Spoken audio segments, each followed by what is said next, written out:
Não vou falar de. Estamos com 1 hora de programa. Eu vou tentar falar um pouco sobre Jovem Pan, porque se de um lado nós temos a rede cúmplice do regime, a rede que muita gente me pede Lei Magnitsky contra a Rede Globo. Paulo, comece a trabalhar pela Lei Magnitsky, eh, pela, pela Lei Magnitsky para a Globo tem que ser sancionada. E eu falo o seguinte: olha, até que se encontre uma conexão financeira entre ela e o regime, talvez a verba da DSECOM em algum momento seja suficiente para isso, não há como. Né? Eu defendo o direito do jornalista a falar o que ele quiser. A Lei Magnitsky é reservada para agentes públicos que promoveram graves violações de direitos humanos, como, por exemplo, eu estou dizendo que é o caso do Gilmar Mendes agora, como é certamente o caso do Alexandre de Moraes e de outros. Uh, mas o que dá para dizer é que o regime só é possível, e nós mostramos em números. Volta com aquela pesquisa da Quest, o Bruno, aquela que eu botei em tela cheia. Volta com ela para mim. Aquela que botamos em tela cheia. E vocês vão entender por que eu estou falando isso. Eu estou dizendo, e mostrei em números, segundo a própria Quest, está aqui, que o regime e o governo Lula só são possíveis graças a uma TV que apoie e incentive esse regime. Então, dos eleitores do Lula, 55% se informam pela televisão. Quando você desce para os eleitores do Bolsonaro, você só tem 20 e poucos por cento se informando pela televisão. Uma boa parte disso é porque não há uma televisão que represente minimamente essa parcela que é, digamos, metade da população brasileira. Quando você entra, por exemplo, na direita que não é bolsonarista, e aí vai depender se quem é bolsonarista e quem não é bolsonarista, né? Porque eu, segundo o Otávio Guedes, não sou bolsonarista. Não tem aqui um número para eduardistas. Mas você tem um número de 24% das pessoas, é menos ainda. E por que isso? Porque não há uma rede de televisão que represente minimamente a visão de metade da população, metade ou mais da população.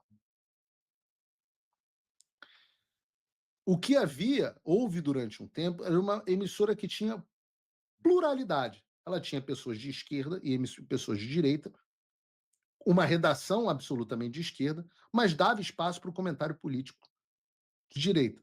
Quem era essa emissora? Era a Jovem Pan. E por isso ela se tornou rapidamente líder de audiência e começou a desbancar a Globo News. Eis que veio a perseguição do regime. E quando vem a perseguição do regime, qual foi a alternativa que a Jovem Pan adotou? Ela enfrentou o regime? Não. Ela adotou o modelo Valdemar, o modelo advogados do Bolsonaro. Ela tratou o Supremo Tribunal Federal com enorme respeito. Em vez de bancar e entrar em guerra contra o Supremo Tribunal Federal e lutar por uma guerra honrada, entre a desonra e a guerra, a Jovem Pan escolheu abaixar a cabeça, escolheu a desonra e acabou tendo a guerra. Essa frase é a frase do Winston Churchill ao Neville Chamberlain e aos líderes europeus que achavam que dava para apaziguar em relação ao Hitler. E realmente a Jovem Pan escolheu a desonra e teve a guerra. Diz o Fábio Serapião ao Metrópolis. MPF pede cancelamento de concessões da Jovem Pan por desinformação.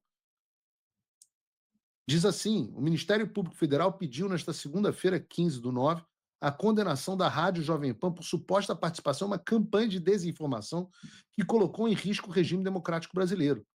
No documento, o órgão afirma um momento propício, dada a recente condenação do Supremo Tribunal Federal do ex-presidente Jair Bolsonaro e outros 7 réus da trama golpista. O pedido foi feito nas alegações finais de uma ação civil pública contra a emissora. Dentre os requerimentos estão o cancelamento das outorgas públicas da rádio e o pagamento de 13,4 milhões a título de danos morais coletivos. A ação pública, a ação civil pública foi ajuizada pelo Ministério Público Federal na Justiça em 2023, justamente quando eu e outros comentaristas saímos da emissora. Eu acabei pedindo demissão, os outros foram demitidos, por entender que a rádio teria cometido abusos graves ao longo de 2022 por supostamente desinformar seus milhões de ouvintes sobre o regime democrático brasileiro. Super democrático, o regime que caça concessões de televisão. Em nota, a Jovem Pan disse que não comenta as ações, blá, blá, blá, blá, blá, aquela notinha da Jovem Pan que reitera o compromisso com a democracia, uma notinha clube militar. E é um negócio meio sádico também, de quem parece gostar de apanhar, né? Parece até os advogados do presidente Bolsonaro, os caras movem uma ação ilegal por um crime inexistente, pedem o fechamento da sua emissora, e eles vêm com essa notinha que tem lá: mantemos a confiança no judiciário. Tudo bem que assina a nota é o Cacai, que já foi meu advogado, um grande advogado, mas é um militante de esquerda. Por isso, mantenha a confiança no judiciário. Um ponto interessante que o meu amigo Cláudio Dantas chamou a atenção é que o Ministério Público Federal, nessa peça, me citou 72 vezes. Eu falo que ninguém tira o Paulo Figueiredo da boca. Ninguém tira o Paulo Figueiredo na boca. E os caras do Ministério Público 72 vezes com o Paulo Figueiredo na boca. Uma coisa impressionante. 72 vezes. Disseram que eu tive um papel de destaque nas ilicitudes praticadas pela Jovem Pan. Jornalismo, crime de jornalismo. Isso aqui a gente nos Estados Unidos chama de cautionary tale.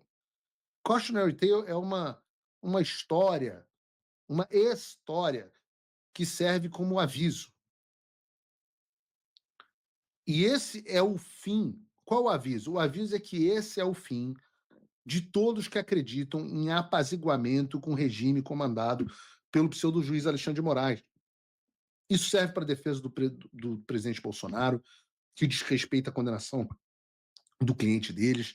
Serve para Valdemar da Costa Neto, que diz que as decisões do Supremo têm que ser cumpridas mesmo sendo ilegais. Servem para quem nos bastidores trabalha por uma anistia light, acreditando em acordo com o STF.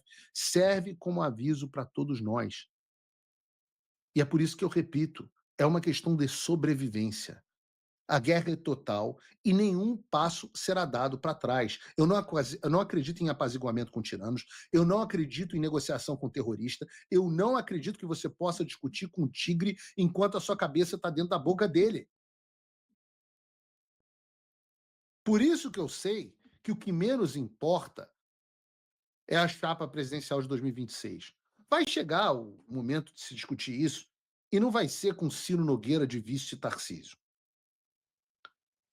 Mas a prioridade agora é outra.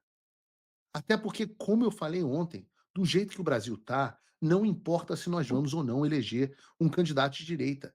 Enquanto o violador de direitos humanos, Alexandre de Moraes, continuar mandando em tudo e em todos, isso será irrelevante. Enquanto Alexandre de Moraes, enquanto nós tivermos uma TV sob risco de cassação, porque noticiou algo contrário ao regime, enquanto a Globo News comete os absurdos como que eu coloquei aqui no ar, e isso não dá em nada, a eleição é irrelevante. Então, do meu lado, meus amigos, vocês podem ter certeza, não vou retroceder 1 milímetro, custe o que custar. E se eu ficar sozinho, vou ficar sozinho.